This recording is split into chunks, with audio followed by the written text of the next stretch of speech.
Cet agriculteur travaille 60 hectares sur les coteaux de Limagne.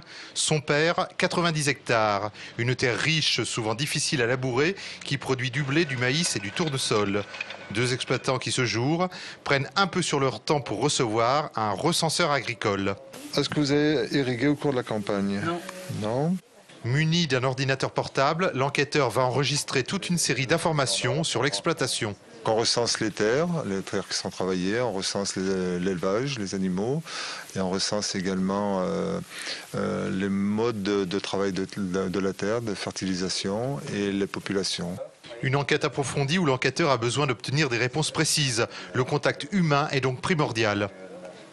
On a l'habitude un petit peu nous du questionnaire, donc on passera beaucoup moins de temps que la personne qui le découvre et doit le remplir, surtout qu'en plus ils ont déjà beaucoup de documents à remplir. Et si certains exploitants voient dans ces enquêtes un moyen de contrôle, d'autres tentent d'en comprendre l'utilité. Si on réfléchit un tout petit peu et si on regarde un peu les journaux, ça peut nous apprendre quelque chose, à se modifier peut-être nous-mêmes, à essayer d'améliorer notre exploitation aussi. C'est vrai qu'on n'aime pas jamais perdre du temps, mais c'est jamais une contrainte parce que ça peut servir aussi à l'évolution du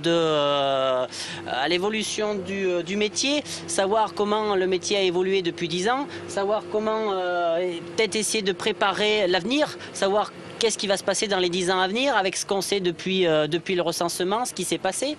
Une enquête d'une demi-heure en moyenne par exploitation, des données qui seront ensuite télétransmises à un service du ministère de l'Agriculture à Toulouse pour des analyses et des statistiques.